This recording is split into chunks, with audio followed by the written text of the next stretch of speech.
Hello students, मेरा ये video dedicated आज सिग्मा बैच स्टूडेंट्स के लिए जो स्टूडेंट्स जेई 2026 ऑप्ट कर रहे हैं। वो 12th पास आउट स्टूडेंट्स जो जेई 2026 ऑप्ट कर रहे हैं उनके लिए है।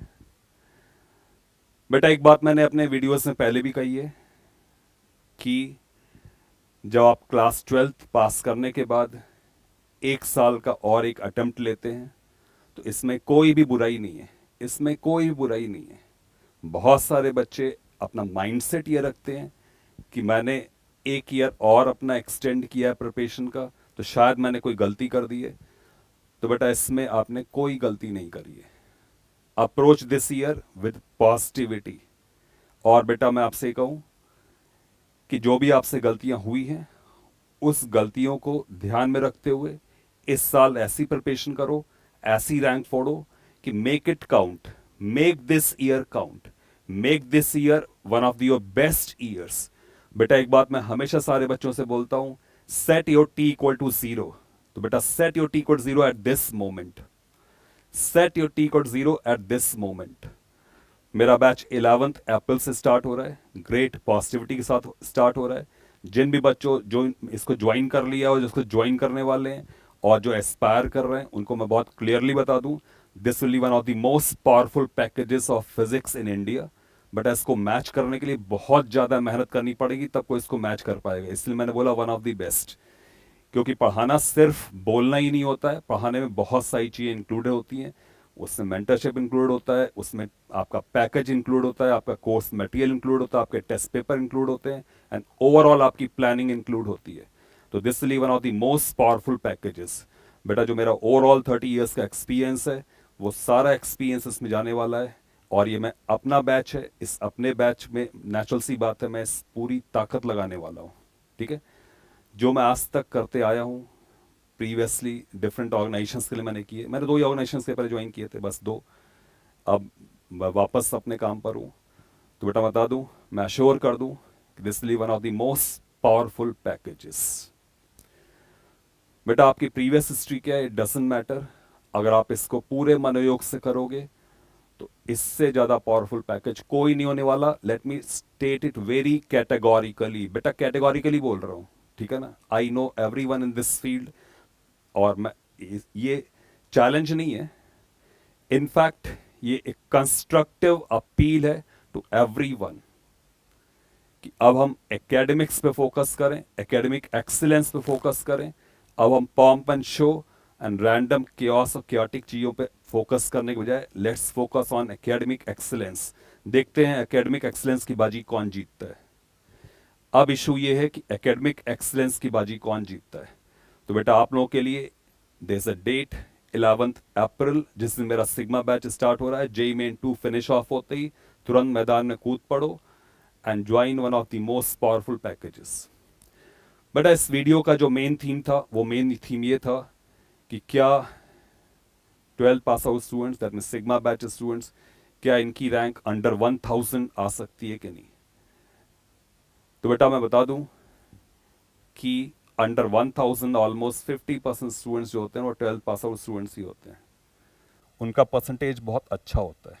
तो इसलिए ये सोचना एक बिल्कुल गलत है कि 12 पास आउट स्टूडेंट्स के लिए, सिग्मा स्टूडेंट्स के लिए अंडर 1000 रैंक मुश्किल होती है। अब मैं कुछ बातों फोकस करने आ रहा हूँ, कुछ वो पॉइंट्स, वो गलतियाँ जो आपको नहीं करनी है, जो आपको नहीं करनी है। एक बात मैं यहाँ पे और बोल दूँ कि बेटा, मैंने एक व्हाट्सएप ग्रुप बनाया हुआ है। उस व्हाट्सएप ग्रुप का लिंक मैं यहाँ पर पोस्ट कर रहा हूँ। उस व्हाट्सएप ग्रुप को आप ज्वाइन करिए। ये WhatsApp group specifically sigma batch students के लिए है और उन स्टूडेंट्स के लिए जो हो सकता है मुझे ज्वाइन नहीं कर पाएँ, बट आप उसमें जुड़िएगा तो आपको प्रॉपर मेंटरशिप भी मिलेगी, आपको आइडियाज़ भी मिलेंगे और समय समय पर कुछ स्टडी मटेरियल भी आपको मिलता रहेगा जो आपको हेल्प करेगा। और मैं आपको पहले से बता दूं कि जेई मेन के लेवल के आपको बहुत सारे पेपर्स मैं उसमें हैंड ओवर करूँगा। जेई मेन लेवल के बहुत सारे आपको मैं एक्सरसाइज दूंगा, दैन उसमें एक सफिशिएंट स्टडी मटेरियल भी मैं दूंगा। जो बच्चा मुझसे नहीं पढ़ पा रहा है उसके लिए मैं उसमें भी सफिशिएंट स्टडी मटेरियल डेफिनेटली दूंगा। ठीक है, तो उस व्हाट्सएप ग्रुप को जरूर ज्वाइन कर लेना। अब बेटा, मैं इस बात पे आता हूँ कि अंडर 1000 रैंक के लिए क्या करना चाहिए, क्या गलतियाँ सिग्मा बैच स्टूडेंट्स को नहीं करनी है। जो सिग्मा बैच स्टूडेंट्स होते हैं, 12th पास आउट स्टूडेंट्स होते हैं, उनमें एक बहुत बड़ी कमी ये होती है कि वो ये सोचते हैं कि मैं 11th और 12th में इन टॉपिक्स में वीक था, मुझे इसको स्ट्रांग करना है, ये स्ट्रांग होगा बस मेरा काम हो जाएगा। दैट मीन्स वो उन टॉपिक्स से फोकस करते हैं जो उनके वीक थे, जिसको वो फील करते हैं टॉपिक्स वीक थे या नहीं पढ़े थे। इस प्रोसेस में वो रैंडम हो जाते हैं और उन टॉपिक्स पे ज़्यादा फोकस करने की कोशिश करते हैं, जिसकी वजह से ओवरऑल एक पूरा प्लान, कंप्लीट पिक्चर डेवलप ही नहीं हो पाती है। इसलिए बेटा बिगिन एज ए लर्नर, ये सोच के चलो कि तुम एक लर्नर हो, लर्नर की तरह आना है इसमें। दैट मीन्स जो भी तुम्हारी प्रीवियस हिस्ट्री है, उस प्रीवियस हिस्ट्री को आप इरेज कर दो। बी अ लर्नर, आप ये सोचो कि मैं एक लर्नर की तरह उसमें आ रहा हूं। Be a learner, set your T code 0 and be a learner. Clean slate रखो ताकि उस पर टीचर कुछ लिख सके। एक क्लीन स्लेट रखो, it should be clean board, तभी तो टीचर उसमें कुछ लिख पाएगा। तो begin as a learner, begin as a learner, ठीक है। इसीलिए मैं हमेशा बच्चों को एडवाइस करता हूं कि आप फंडामेंटली पढ़ो। जब आप फंडामेंटली पढ़ोगे, एज ए लर्नर जब आप पढ़ोगे, तो आपकी सीक्वेंशियल थॉट डेवलपमेंट होगी। इनफैक्ट जे एडवांस में अच्छी रैंक लाने का मतलब ये होता है कि आपके अंदर एनालिटिकल स्किल डेवलप हो गई है। अब वो एनालिटिकल स्किल डेवलप होने के लिए आपको प्रॉपर चैनल के थ्रू जाना होता है। दैट मीन्स आपको प्रॉपरली ग्रेडेड मटेरियल करना होता है। अब वो प्रॉपरली ग्रेड मटेरियल करने के लिए तो बेटा मैंने पहले से एक वीडियो डाला हुआ है कि मैं 4 स्टेप में पूरा 4 स्टेजेस में पूरी प्रोसेस होगी। मैं ब्रीफली फिर से बोल दे रहा हूँ कि जो पहला फेज होगा उसमें अप टू 30 नवंबर मैं कंप्लीट सिलेबस करूँगा और उस सिलेबस कंप्लीशन के दौरान में मैं जेईई एडवांस के लेवल तक के सवाल आपको दूंगा। दैट मीन्स ओवरऑल जो 4 लेवल्स ऑफ क्वेश्चंस मेरे पास हैं उसमें 1 और 2 लेवल तक, जेईई एडवांस के लेवल तक का क्वेश्चन मैं आपको दे दूंगा। 30 नवंबर के बाद जो आपका दिसंबर और जनवरी है 45 डेज, उसमें रिगरस जेईई मेन के प्रैक्टिस होगा, जिसमें आप ये सोच सकते हो कि एटलीस्ट 15 to 20 टेस्ट होंगे, ऑनलाइन टेस्ट होंगे जो as good as NTA set test paper होंगे और न्यू क्वेश्चंस होंगे उसमें जो है। तो उसमें एक रिवीजन प्रोसेस चलेगा। फिर जेईई मेन 1 होने के बाद, जेईई मंथ्स मेन 1 के बाद और जेईई एडवांस के बीच में जो नेक्स्ट 4 मंथ्स हैं उसमें रिगरस जेईई एडवांस की ट्रेनिंग होगी। जिन बच्चों का बाई चांस जेईई मेन में परफॉर्मेंस नहीं आ पाया है, जेईई मेन 1 में उतनी परफॉर्म नहीं कर पाए हैं, उनके लिए जेईई मेन 2 का एक पैरेलल ट्रैक भी मैं खोल दूंगा, सो दैट वो उसको जेईई मेन 2 को भी करते रहें और जेईई एडवांस भी करते रहें और बाकी सारे बच्चों का proper JEE advance training start हो जाएगा।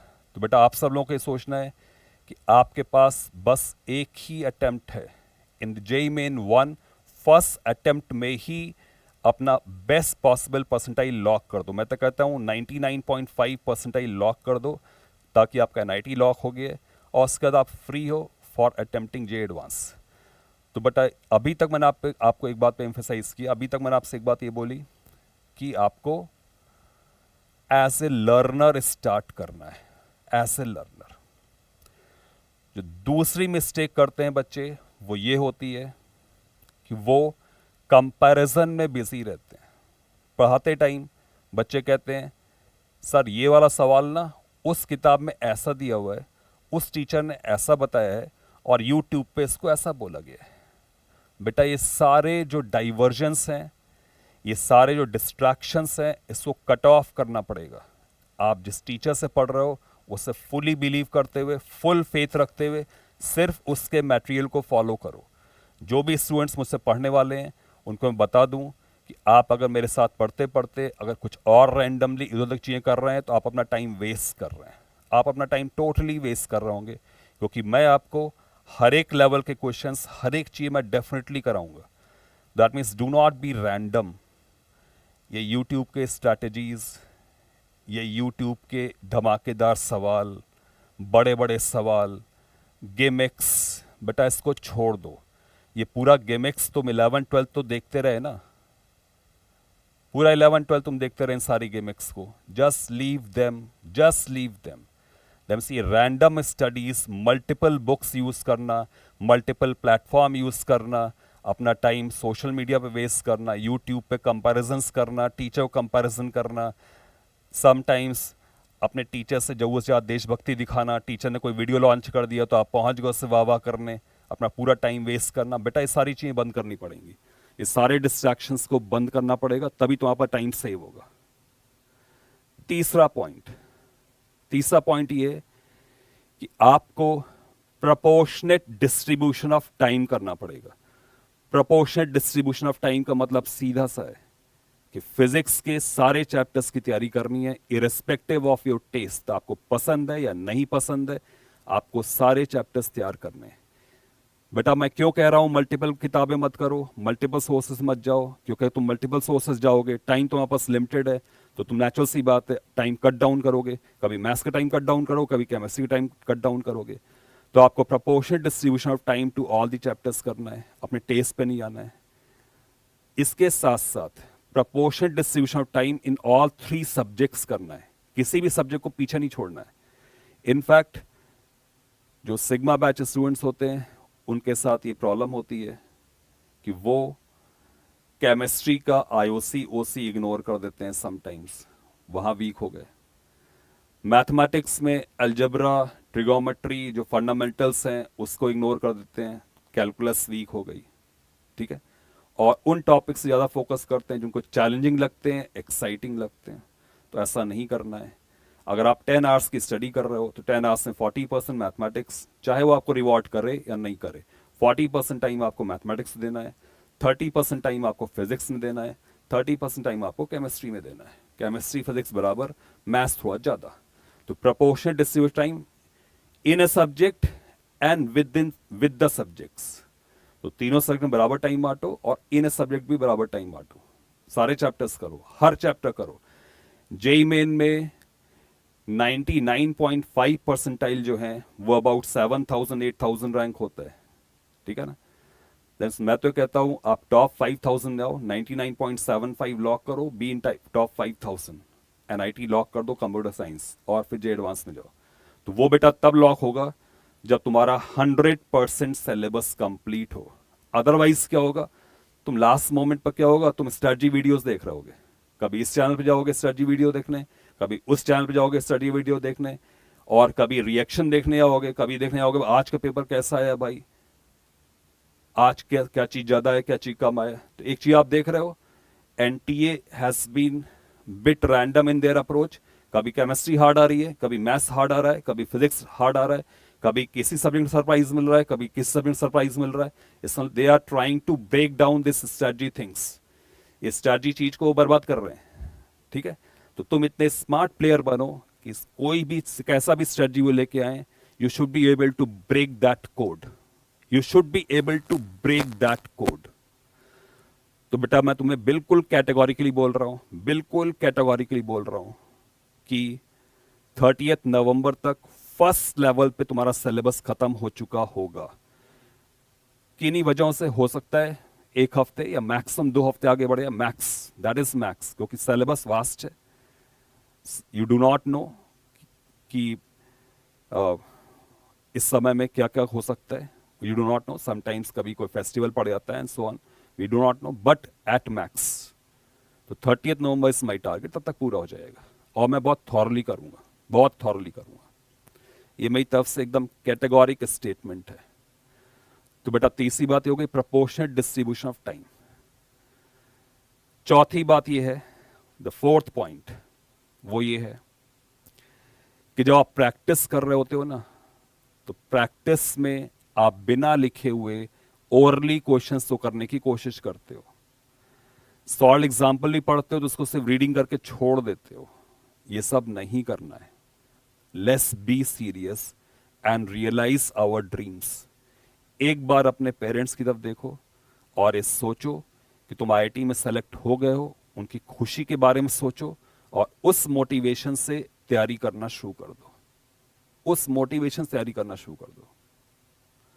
कहने का मतलब सिंपल, इस बार सेल्फ स्टडी के कोचिंग के अलावा, अगर आप 4 घंटे की कोचिंग डेली कर रहे हो तो उसके अलावा 8 घंटे का समय एकदम रिलीजियसली दो, एकदम रिलीजियसली दो। अब वो जो 8 घंटे का टाइम है, उस 8 घंटे के टाइम में प्रैक्टिस कैसे करनी है, how to prepare, how to practise. अब बेटा प्रैक्टिस के लिए इंपॉर्टेंट बात क्या है, आपको 3 आवर्स के प्रैक्टिस सेशन लेने हैं।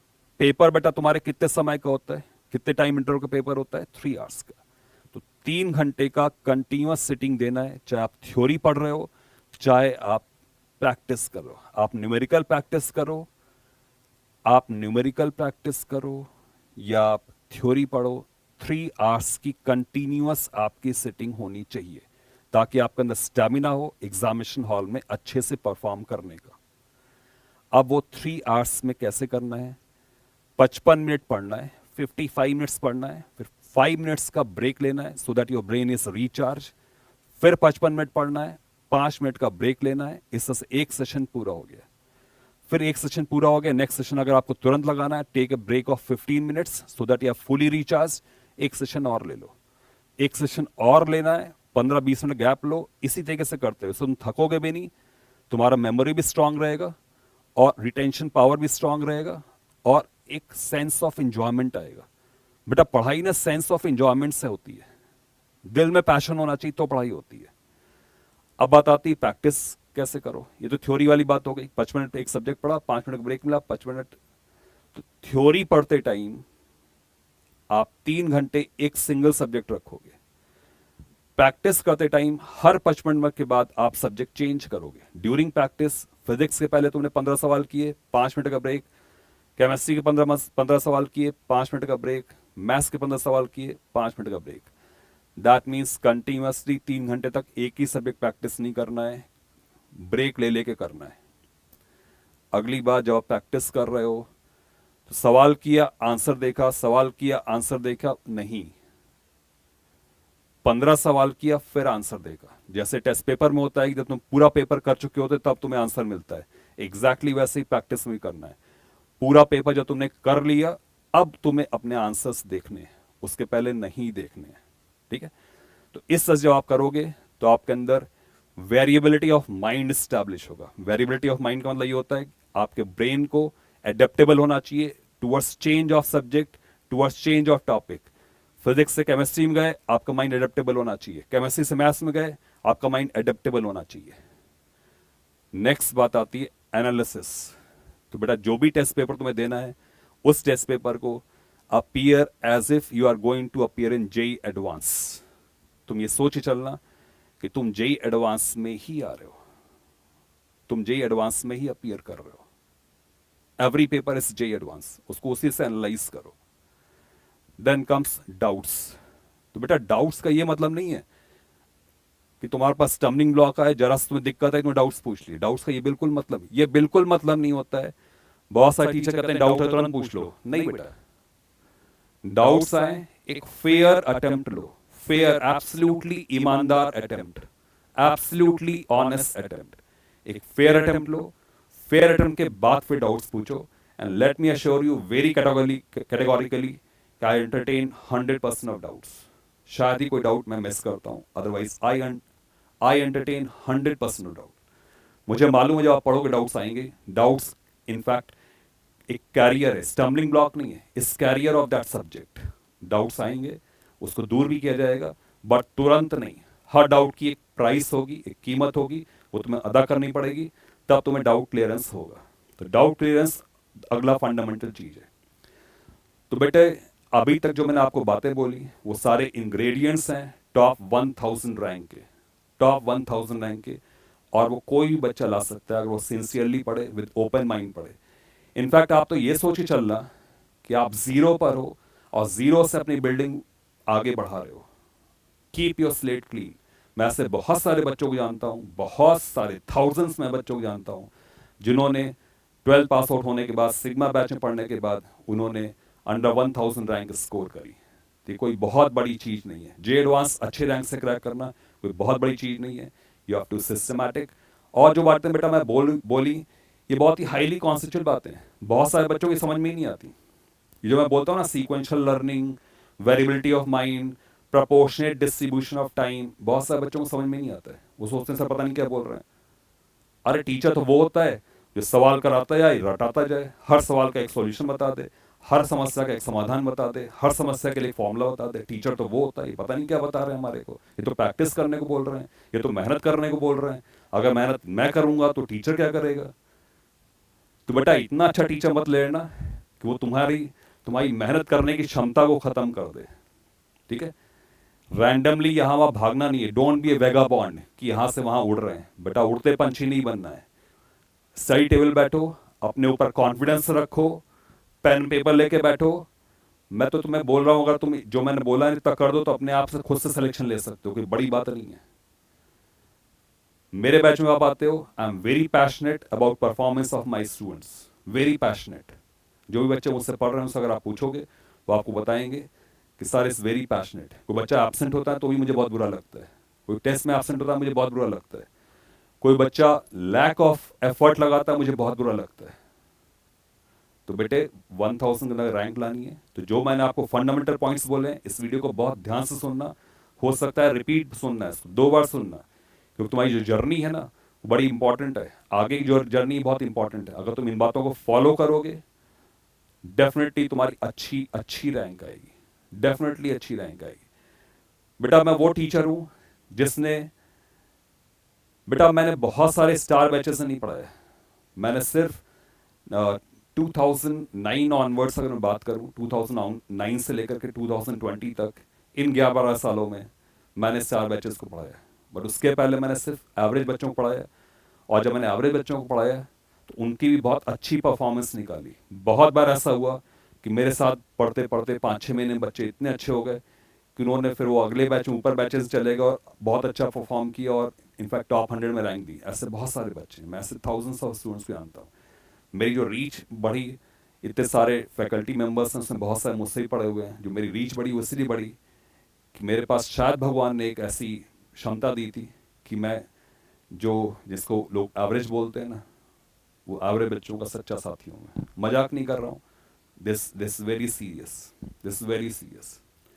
तो ये 1 साल let's make it count, let's do wonders with conquer JEE. My sigma batch will be as powerful as any batch on this planet, as any batch on this planet. Let's do wonders. Thank you students, thank you everyone.